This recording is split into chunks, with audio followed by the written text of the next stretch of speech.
Hey guys, well today is the day the JL Wrangler is going to the dealership to be turned in. You know, this has been a really great Jeep and I just wanted to do a final review with my thoughts on the Wrangler JL now that we've got over 16,000 miles on it. You know, this Jeep has kind of become a part of the family. I mean, we've taken it everywhere. We've been out in the woods and on highway trips. We've done work with it, you know, lugging around a utility trailer and lawn care and landscaping stuff, and we've taken it to, you know, one of my wife's jewelry shows to you know, haul her things down there for the weekend, and it's taken me to work and back in every weather imaginable, snow and ice and everything else, floods, and you know, we've just done a lot. It's kind of been like a part of the family, and it's really been a good Jeep. You know, we had a few electrical, mostly software. I don't want to really say electrical. It's mostly software gremlins, you know, little bitty things like how it says press the clutch and then start the engine even though it's an automatic transmission, you know, just little things like that that have popped up. But this again was a very early run. It was built the first day of February. They'd only been making JLs for a couple of months when this one was built, so small things like that that don't affect the operation of the vehicle at all, not really a big deal. And other than that, you know, it's been rock solid. The drivetrain, the chassis, the body, everything has been rock solid and very, very quality, high quality, very reliable and dependable. And you know, we've just really enjoyed the time with the Jeep.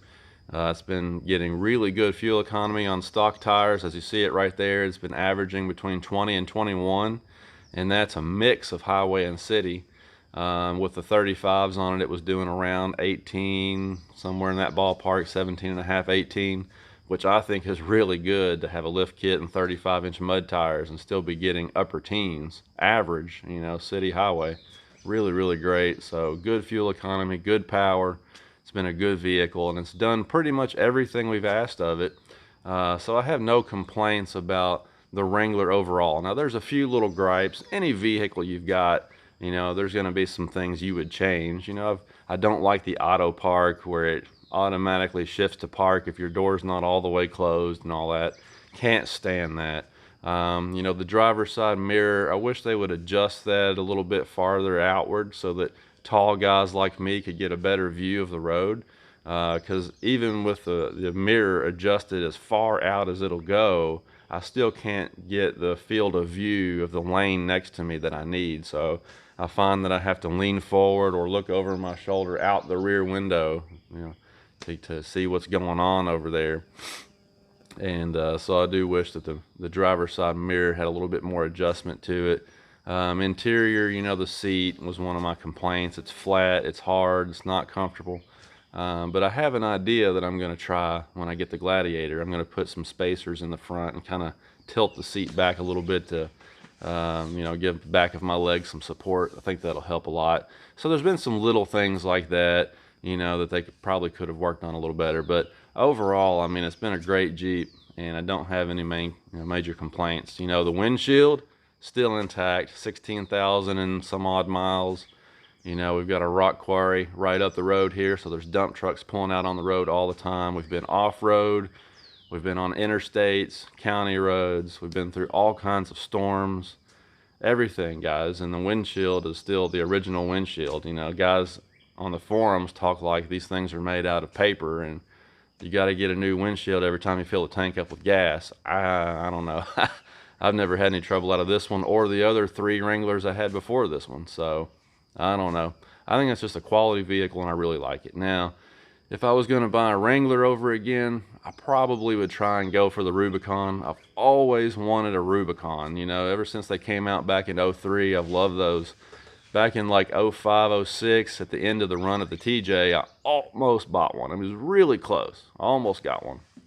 But ended up at the last minute not doing the deal. I just always loved the Rubicon. I probably would try and get a Rubicon if I was going to do that over again. But with the Gladiator, it's a completely different ball game, because the whole idea there is you want payload, you want towing, you want the ability to use it as a truck.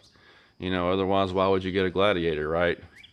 You know, if you're going to get a Gladiator, you want to be able to haul things with it and use it as a truck.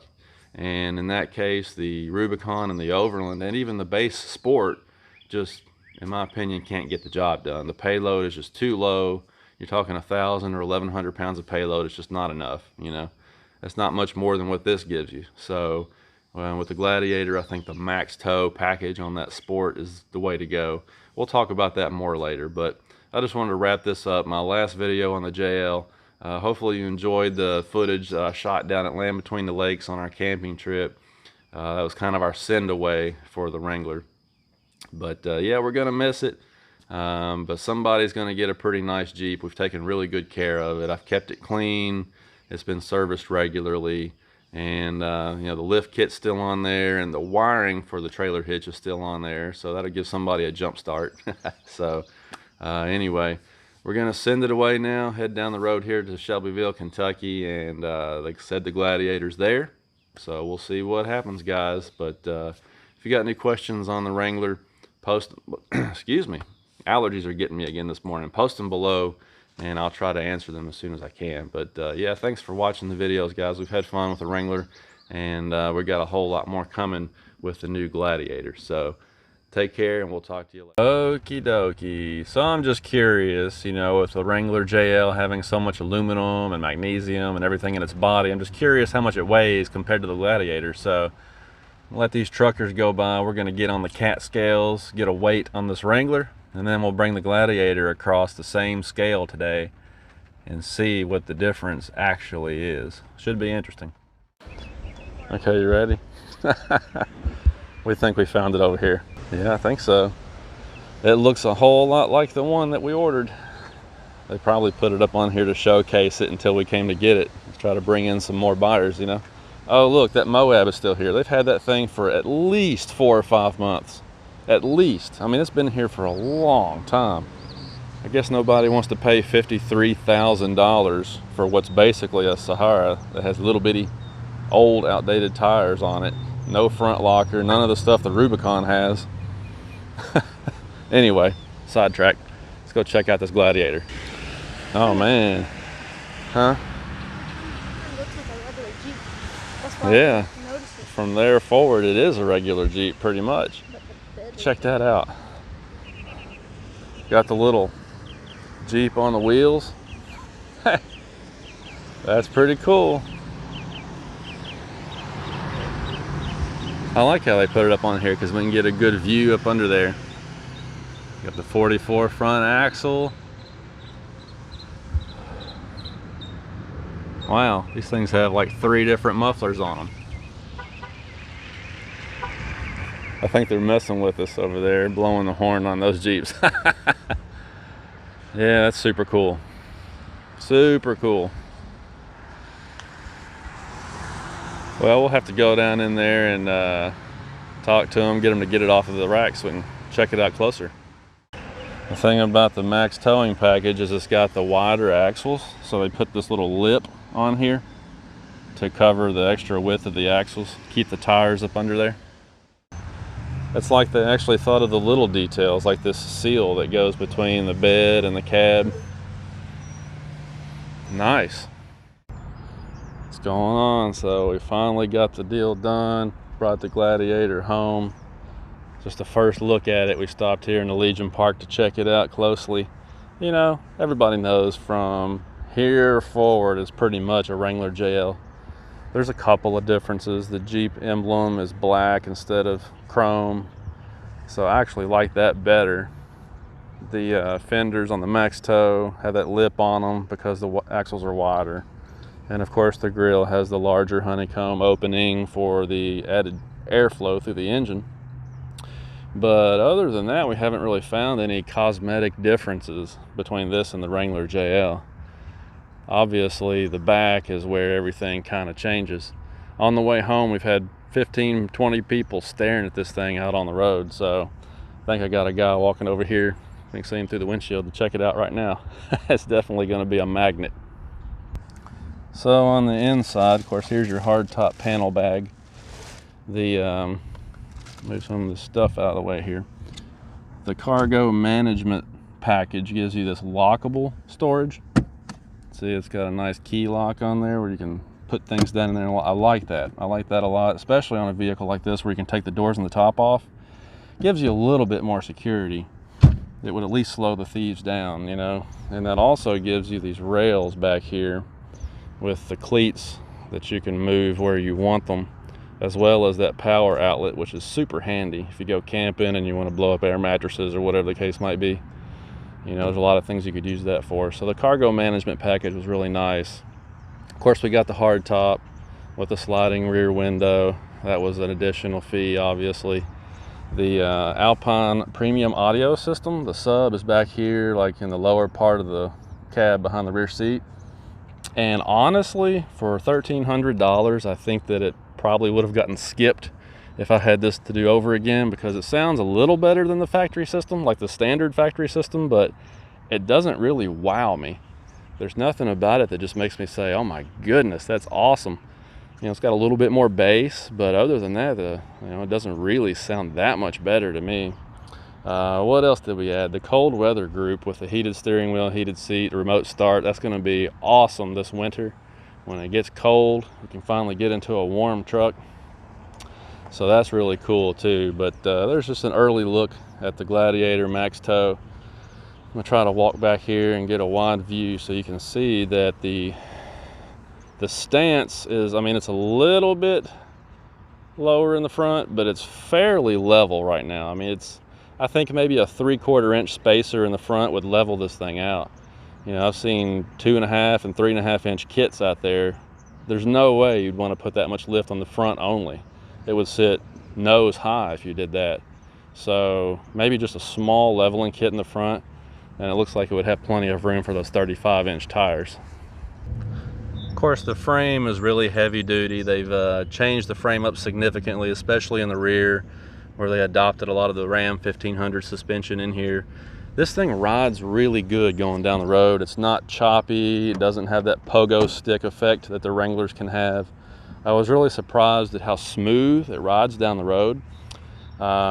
We went across the Catskills just to see the difference. The Sport S on the Wrangler 4-door Unlimited Sport S, was exactly 4,200 pounds on the cat scale at the truck stop. We took this truck across the same scale and it's exactly 4,700 pounds. So that's kind of funny. The difference was exactly 500 pounds between the Wrangler and this Gladiator here.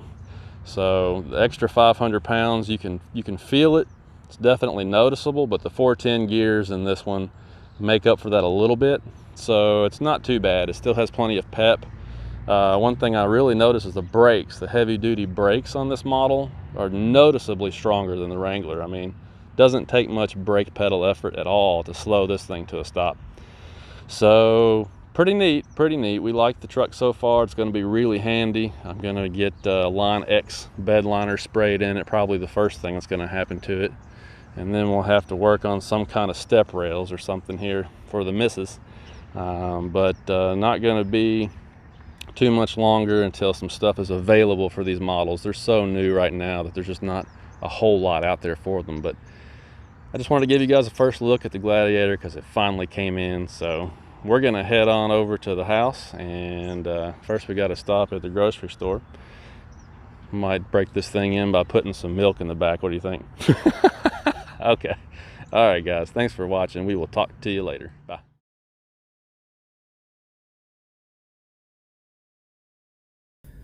All right, guys. So that was just an early look at the Gladiator. Obviously, as time goes on, we're going to be making more videos.